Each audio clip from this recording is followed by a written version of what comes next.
오늘 밤도 할머니의 달주머니를 가만히 열어봅니다. 그 안에는 하늘이 내린 아이, 천년 전 후백제를 세운 영웅 견훤의 신비로운 탄생 이야기가 숨어 있습니다. 오늘 밤은 참으로 신비로운 이야기를 준비했습니다. 혹시 후백제를 아시나요? 신라가 기울어가던 시절, 백제의 부활을 꿈꾸며 일어선 나라 말입니다. 그 나라를 세운 견훤이라는 인물, 그의 탄생에는 하늘의 뜻이 담겨 있었다고 전해집니다. 보랏빛 벌레가 처녀의 방에 들어온 신비로운 밤, 아이의 몸에 새겨진 용의 글자, 그리고 담장 밑에서 발견된 커다란 지렁이까지, 이 모든 것이 무엇을 의미하는 걸까요? 오늘 이야기가 궁금하시다면 구독 버튼과 알림 설정을 꼭 눌러주세요. 여러분의 구독 하나하나가 큰 힘이 됩니다. 자, 그럼 천년 전 신라 말, 후백제의 시작으로 떠나볼까요? 때는 신라 말기, 나라가 혼란스럽던 시절의 이야기입니다. 지금의 전라도, 광주, 그곳 북촌에는 아자개라는 집이 있었습니다. 대대로 농사를 지어 재산을 모은 집안으로 마을에서도 제법 살림이 넉넉한 편이었지요. 아자개에게는 외동딸이 하나 있었습니다. 이름은 상원이라 했습니다. 16살의 상원은 마을에서 소문난 미인이었습니다. 달빛처럼 하얀 피부에 맑은 눈동자를 가진 처녀였지요. 상원아, 올해는 내가 시집갈 나이구나. 아버지 아자개가 딸을 바라보며 말했습니다. 하지만 상원은 고개를 저었습니다. 아버지, 저는 아직 시집가고 싶지 않아요. 아버지 곁에서 조금 더 있고 싶어요. 상원은 효심이 깊은 딸이었습니다. 일찍 어머니를 여의고 아버지와 단둘이 살아왔기에 아버지를 혼자 두고 떠나는 것이 마음 아팠던 것이지요. 그래. 아비가 욕심이 과했구나. 내가 원할 때까지 기다리마. 아자개는 딸의 머리를 쓰다듬었습니다. 상원은 매일 아침 일찍 일어나 하인들과 함께 집안을 돌보았습니다. 특히 효심이 깊어 아버지의 식사와 옷까지는 직접 챙겼지요. 부지런하고 착한 딸이었습니다. 저녁이 되면 상원은 방에 앉아 책을 읽거나 바느질을 했습니다. 그녀의 방은 집 뒤편에 있는 작은 사랑채였는데 창밖으로 달빛이 들어와 참으로 아름다운 곳이었습니다. 그해 여름, 유난히 더운 날이 계속되었습니다. 어느 날 밤, 상원은 더위에 잠을 이루지 못하고 뒤척이고 있었습니다. 창문을 열어놓았지만 바람 한 점 불어오지 않았지요. 후후, 정말 덥네. 상원이 부채질을 하며 한숨을 쉬었습니다. 그때였습니다. 창문 사이로 무언가가 날아 들어왔습니다. 처음에는 작은 나비인 줄 알았습니다. 하지만 자세히 보니 이상한 벌레였습니다. 그 벌레는 보랏빛 빛을 내며 천천히 방 안을 날아다녔습니다. 마치 반딧불이 같기도 했지만 반딧불이보다 훨씬 더 신비로운 빛이었지요. 저게 뭐지? 상원은 신기한 듯 벌레를 바라보았습니다. 벌레는 방 안을 몇 바퀴 돌더니 갑자기 상원의 이불 위로 날아왔습니다. 어머나, 상원이 깜짝 놀라 몸을 움츠렸습니다. 하지만 벌레는 해치지 않았습니다. 그저 상원의 치마 위에 살포시 내려앉았다가 잠시 후 사라져버렸습니다. 어디 갔지? 상원은 주변을 살폈지만 벌레는 온데간데 없었습니다. 마치 안개처럼 사라진 것이었습니다. 이상한 일도 다 있네. 상원은 고개를 갸우뚱하며 다시 누웠습니다. 그런데 이상했습니다. 방금 전까지 무척 덥더니 갑자기 몸이 시원해지는 것이었습니다. 기분도 이상하게 편안해졌지요. 상원은 그날 밤 아주 깊은 잠에 빠져들었습니다. 꿈을 꾸었습니다. 보랏빛 용이 하늘에서 내려와 자신을 감싸 안는 꿈이었습니다. 용은 위험이 있었지만 두렵지 않았습니다. 오히려 따뜻하고 포근했습니다. 다음 날 아침, 상원은 평소보다 늦게 일어났습니다. 상원아, 어디 아프냐? 아버지 아자개가 걱정스럽게 물었습니다.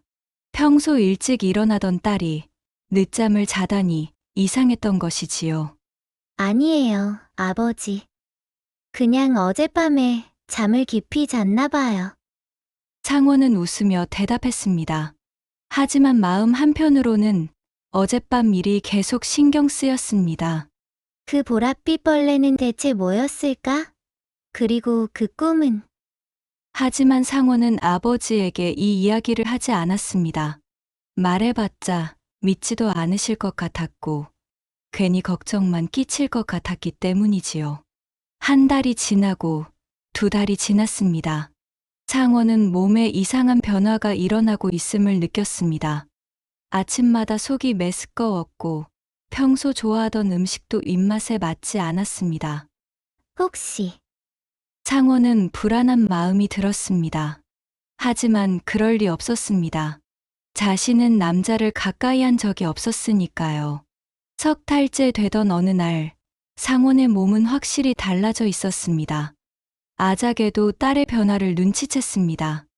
상원아, 아버지의 목소리가 떨렸습니다. 네, 아버지. 아작에는 차마 말을 잇지 못했습니다. 딸의 눈에서 눈물이 주르르 흘러내렸습니다. 아버지, 저는 정말 아무것도 한 일이 없어요. 그저 그날 밤 이상한 벌레가 제 방에 들어왔을 뿐이에요. 상원은 울면서 그날 밤의 일을 모두 털어놓았습니다. 보랏빛 벌레 이야기, 그리고 용을 본 꿈 이야기까지. 아작에는 딸의 말을 듣고 깊은 생각에 잠겼습니다. 소문은 빠르게 퍼졌습니다. 아작의 내 딸이 아이를 가졌대. 남편도 없이? 그거 참 이상한 일이야. 마을 사람들은 수군덕거렸습니다. 어떤 이는 상원을 나쁘게 말했고, 어떤 이는 동정했습니다. 아작에는 마을에 나갈 때마다 사람들의 손가락질을 받았습니다. 하지만 그는 딸을 믿었습니다. 상원아, 걱정 마라. 아비가 너를 지킬 게다. 고맙습니다, 아버지. 상원은 눈물을 흘리며 아버지의 손을 꼭 잡았습니다. 어느 날, 멀리서 온 점쟁이 할머니가 마을을 지나가다 아자개의 집 앞에서 걸음을 멈췄습니다. 이 집에서 범상치 않은 기운이 느껴지는구나. 할머니는 집 안으로 들어가 아자개를 만났습니다. 주인 양반, 제가 들으니 댁 따님에게 신기한 일이 일어났다던데요. 그렇소. 딸아이가 아무 일도 없었는데 아이를 가졌다오. 점쟁이 할머니는 상원을 한참 들여다보더니 고개를 끄덕였습니다. 이건 범상치 않은 일입니다. 아가씨 몸에서 용의 기운이 느껴집니다. 용의 기운이라니요. 이 아이는 하늘이 내린 아이입니다. 보통 사람의 아이가 아니에요. 필시 큰 인물이 될 것입니다. 점쟁이 할머니의 말에 아자개와 상원은 서로를 바라보았습니다. 정말 그럴까요? 평생 점을 봐왔지만 이런 기운은 처음입니다. 이 아이를 잘 키우십시오. 이 아이는 장차 나라를 뒤흔들 인물이 될 것입니다. 점쟁이 할머니는 그렇게 말하고 떠났습니다. 그해 겨울, 눈이 내리는 어느 날이었습니다. 상원의 산기가 시작되었습니다. 마을의 산파 할머니가 급히 불려왔습니다. 자, 힘내세요. 조금만 더. 상원은 온 힘을 다해 아이를 낳으려 애썼습니다. 밖에서는 아자개가 초조하게 기다리고 있었습니다. 제발, 우리 딸과 손주가 무사하게 해주십시오. 아자개는 두 손을 모으고 하늘에 빌었습니다. 그때였습니다. 갑자기 하늘에서 천둥 소리가 들려왔습니다. 겨울인데도 천둥이 친 것입니다. 아기의 우렁찬 울음소리가 들렸습니다. 아가씨, 아드님입니다. 건강한 사내 아이예요. 산파 할머니의 기쁜 목소리가 들렸습니다. 아자개는 얼른 방으로 뛰어 들어갔습니다. 그런데 방 안의 모든 사람들이 놀란 표정으로 아기를 바라보고 있었습니다. 이게 대체 산파 할머니가 떨리는 목소리로 말했습니다. 아기의 등과 가슴에는 이상한 글자들이 새겨져 있었습니다. 마치 붉은 점들이 모여 만든 문신처럼 선명한 글자들이었는데 자세히 보니 용왕이라는 글자가 쓰여 있었습니다. 이건 용의 글자. 아작에는 경외심에 사로잡혔습니다. 창원이 힘없는 목소리로 물었습니다. 아버지, 우리 아이가 괜찮은 거죠? 그래, 그래. 이 아이는 특별한 아이다. 하늘이 내린 아이야. 아기가 태어난 그날 밤, 집안에서 또 다른 신기한 일이 일어났습니다. 주인 어르신, 큰일 났습니다. 집에서 일하던 하인이 황급히 뛰어 들어왔습니다. 왜 그러느냐? 담장 밑을 보십시오. 아자개가 하인을 따라 밖으로 나갔습니다. 그리고 상원이 아이를 낳은 방의 담장 밑을 보았습니다. 이게 대체 거기에는 커다란 지렁이가 웅크리고 있었습니다. 보통 지렁이가 아니었습니다. 사람의 팔뚝만큼 굵고 길이는 3자가 넘었습니다. 온몸에서 보랏빛 빛이 희미하게 나고 있었습니다. 이건 그날 밤 내 방에 들어왔던 그 빛깔이에요. 창문으로 내다본 상원이 놀라서 말했습니다. 아자개는 조심스럽게 지렁이에게 다가갔습니다. 지렁이는 그를 해치지 않았습니다. 그저 천천히 몸을 움직이며 땅속으로 들어가더니 사라졌습니다. 이 지렁이가 이 아이의 아버지란 말인가? 아자개는 황당했지만 동시에 경외감을 느꼈습니다. 다음 날 마을에 학식 있는 선비를 불러 이 일을 이야기하자 선비는 고개를 끄덕이며 말했습니다. 지렁이는 용의 화신이라고 합니다. 옛 중국의 기록에도 지렁이가 용으로 변했다는 이야기가 있지요. 땅속에 사는 지렁이가 수천 년 수행하면 용이 된다는 전설이 있습니다. 이 아이는 필시 용의 아들입니다.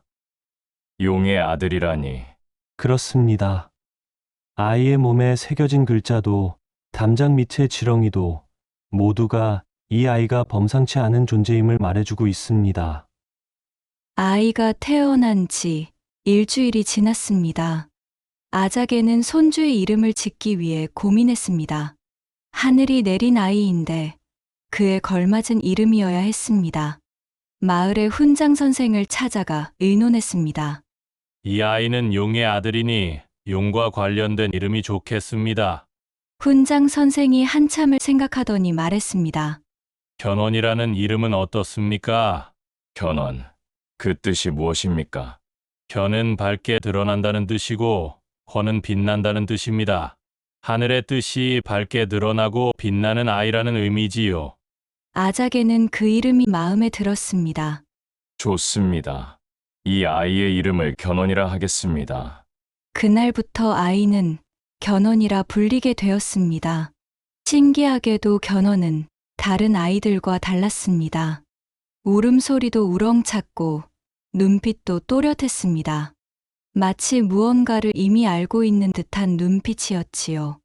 상원은 아기 견원을 품에 안고 속삭였습니다. 견원아, 너는 특별한 아이란다. 하늘이 내게 큰 뜻을 주신 거야. 건강하게 자라서 훌륭한 사람이 되렴. 아기 견원은 마치 알아듣기라도 한 듯 어머니를 향해 방긋 웃었습니다. 견원은 무럭무럭 자라났습니다. 돌이 되었을 때 견원은 벌써 걸음마를 뗐습니다. 다른 아이들보다 훨씬 빨랐지요. 3살이 되었을 때는 말을 또박또박 했고 4살이 되었을 때는 글자를 배우기 시작했습니다. 이 아이는 정말 총명합니다. 견원을 가르치는 훈장 선생이 감탄했습니다. 한 번 가르쳐주면 10가지를 깨우치는구나. 하지만 견원의 재능은 학문에만 있는 것이 아니었습니다. 그는 몸도 남달리 튼튼했습니다. 7살 때 견원은 다른 아이들보다 훨씬 키가 컸고 힘도 셌습니다. 10살짜리 아이와 씨름을 해도 지지 않았지요. 와, 견원이는 정말 힘이 세.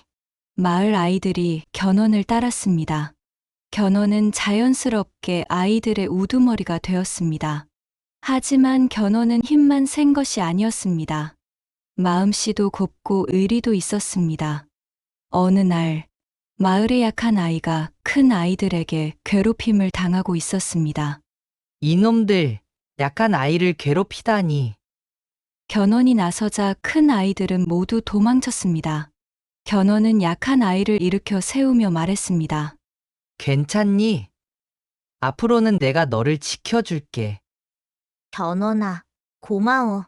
이런 일이 있은 후 견원의 명성은 더욱 높아졌습니다. 견원이 10살이 되던 해 상원은 아들을 불러 앉혔습니다. 견원아, 어미가 너에게 해줄 이야기가 있단다. 무슨 이야기요? 상원은 아들의 손을 잡고 말했습니다. 너는 특별한 아이란다. 내가 태어날 때의 일을 이제는 알아야 할 것 같구나. 상원은 보랏빛 벌레 이야기부터 시작해서 견원이 태어날 때 몸에 새겨진 글자, 그리고 담장 밑의 지렁이 이야기까지 모두 들려주었습니다. 견원은 진지하게 듣고 있었습니다. 10살짜리 아이라고 믿기 힘들 정도로 침착한 표정이었습니다. 그래서 저는 용의 아들이라는 거군요. 그래, 그렇단다. 내 몸에 새겨진 글자가 그 증거야.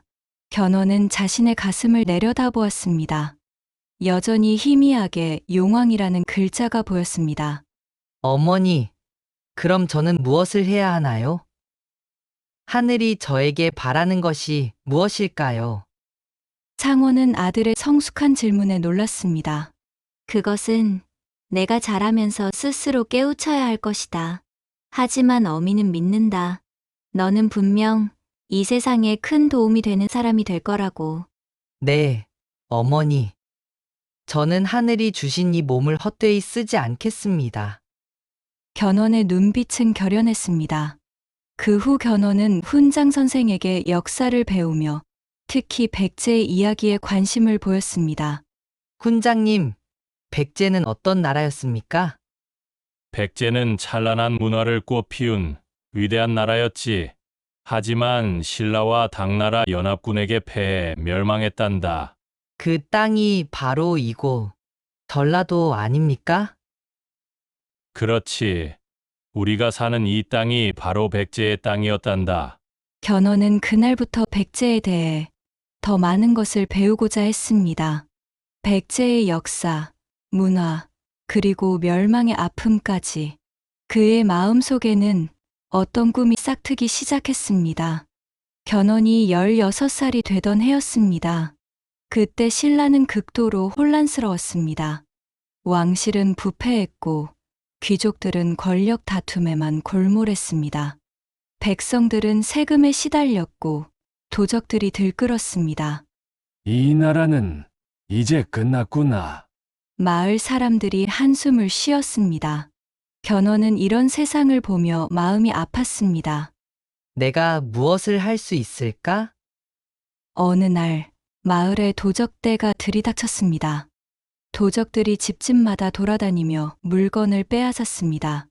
마을 사람들은 겁에 질려 숨기만 했습니다.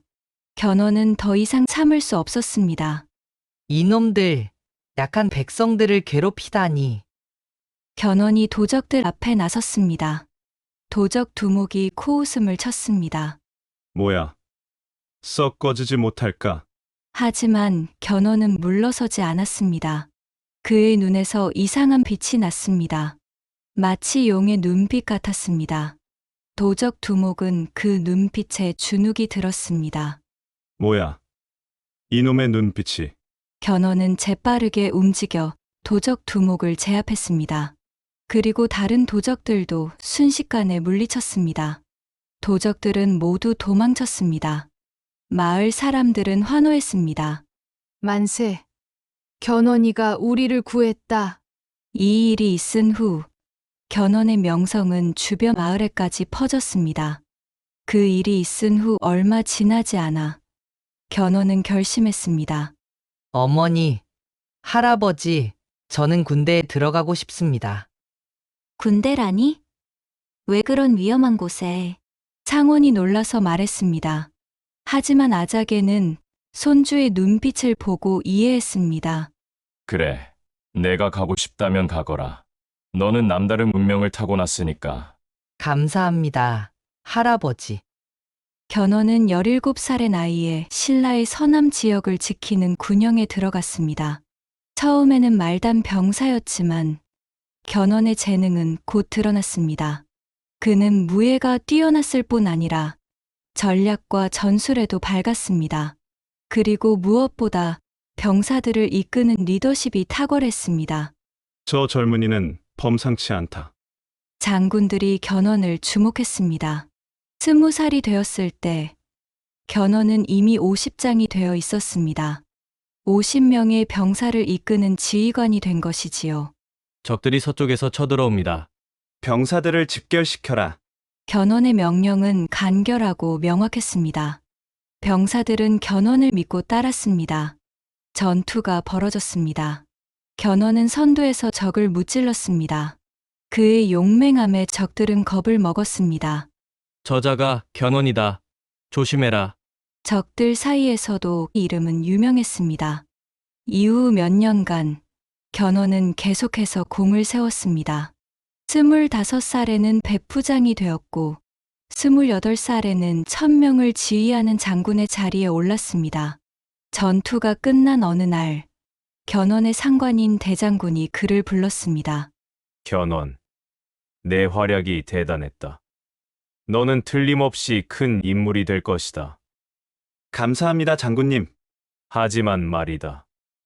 장군의 표정이 어두워졌습니다. 이 나라는 이제 끝이다. 신라는 썩어 문드러졌어.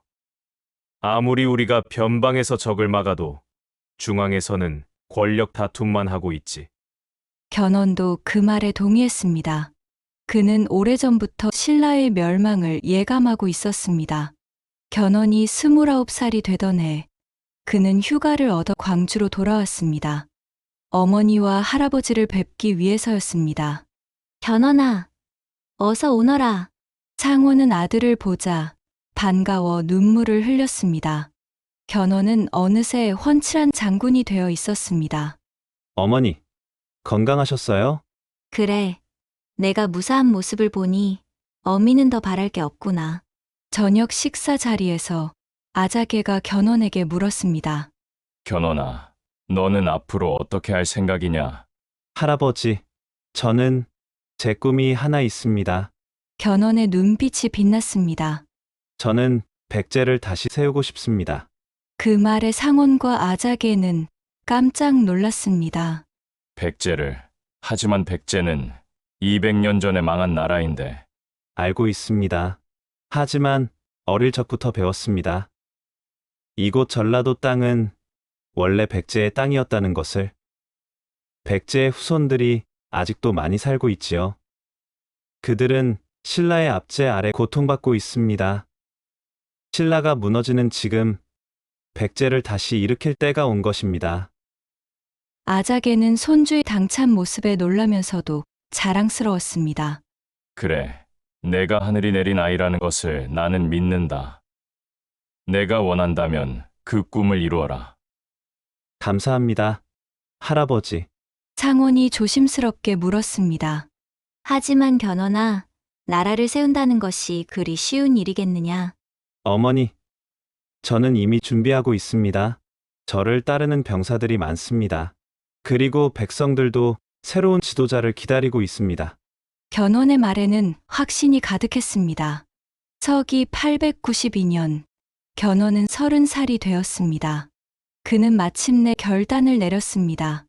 신라 군대를 떠나 독자적인 세력을 만들기로 한 것입니다. 장군님, 저는 이제 떠나겠습니다.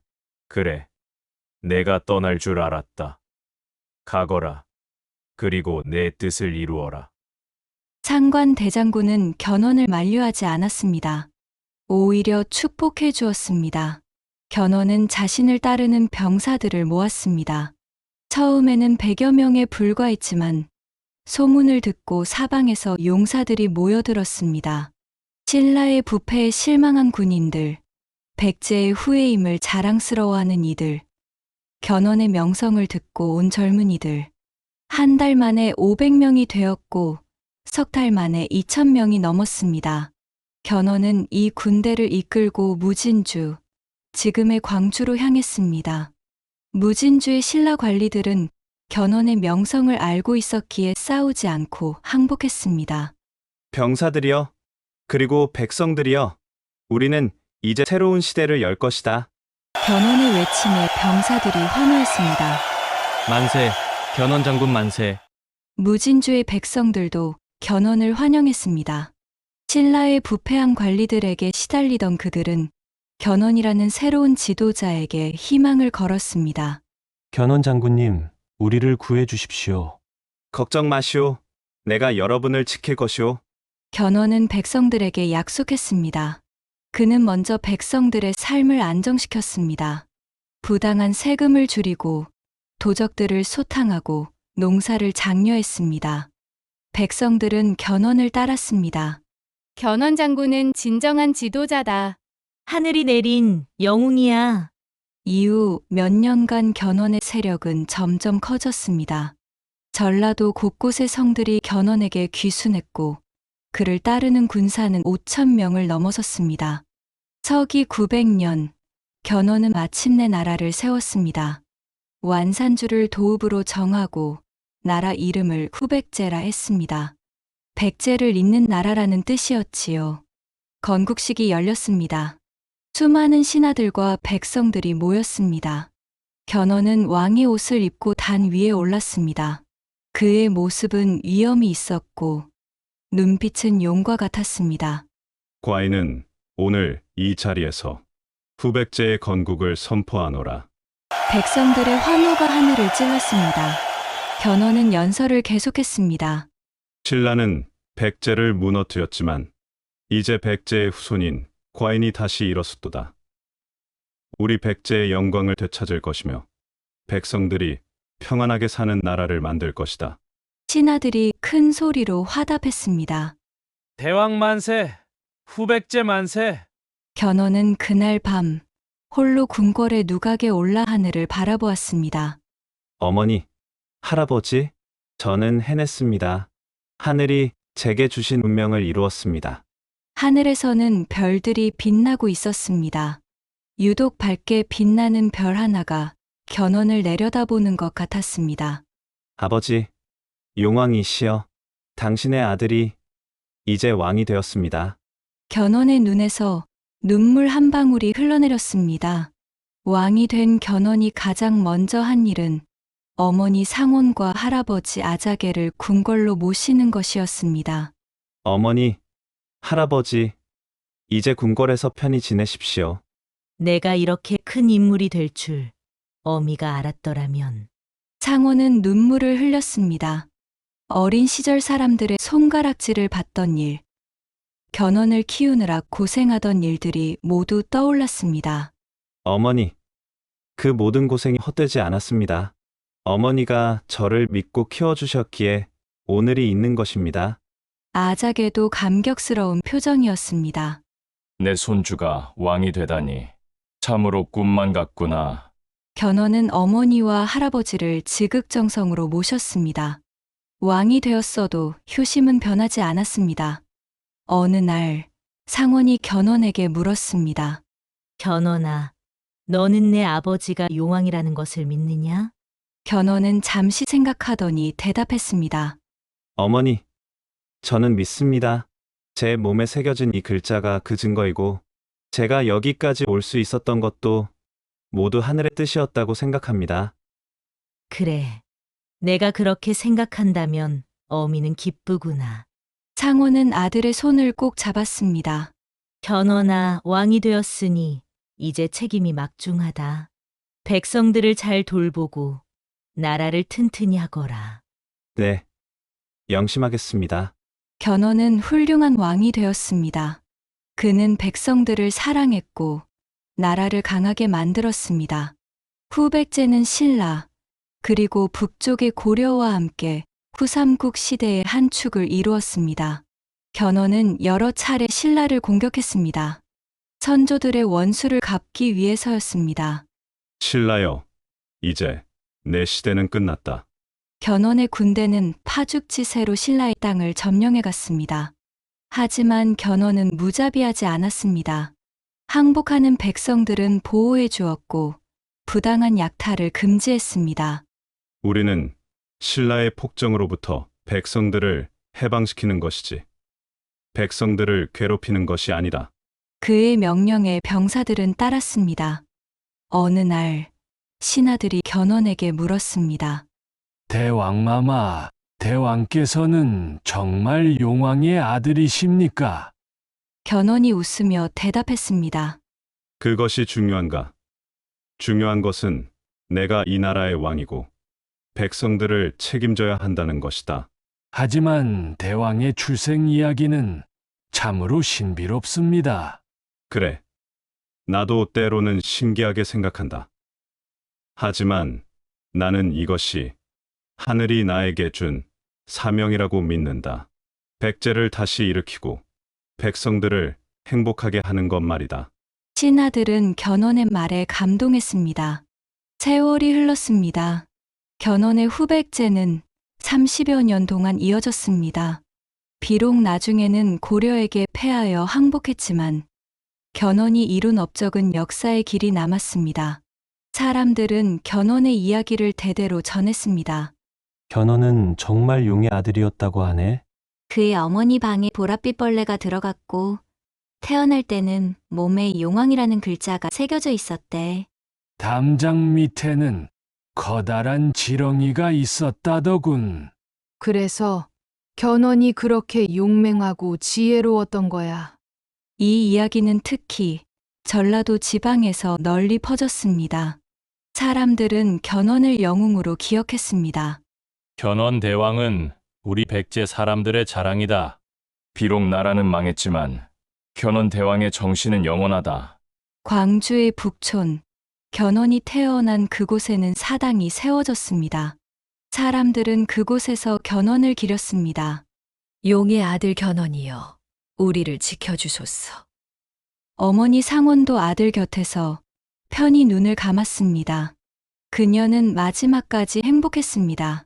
자신의 아들이 왕이 되고 나라를 세우고 백성들에게 사랑받는 것을 보았으니까요. 견훤아, 어미는 정말 자랑스럽다. 상원의 마지막 말이었습니다. 견훤이 죽은 후에도 그의 전설은 계속되었습니다. 어떤 이는 말했습니다. 견훤은 다시 용이 되어 하늘로 올라갔다고 하네. 또 어떤 이는 말했습니다. 견훤의 혼령이 백제 땅을 지키고 있다고 해. 사실 여부와 관계없이 사람들은 견훤을 신화적인 존재로 기억했습니다. 그리고 이 이야기는 우리에게 많은 것을 생각하게 합니다. 견훤의 출생이 정말 신비로운 일이었을까요? 혹시 당시 사람들이 견훤의 위대함을 설명하기 위해 만든 이야기는 아니었을까요? 하지만 중요한 것은 이것입니다. 견훤은 분명히 범상치 않은 인물이었습니다. 평범한 집안에서 태어나 왕이 되고 나라를 세우고 역사의 길이 남을 업적을 이루었습니다. 그런 그를 사람들이 용의 아들이라고 부른 것은 어쩌면 당연한 일이었을지도 모릅니다. 용은 동양에서 가장 신성한 존재입니다. 하늘의 뜻을 대변하는 존재이지요. 견훤을 용의 아들이라고 부른 것은 그가 하늘의 뜻을 받들어 세상에 온 특별한 존재라는 의미였습니다.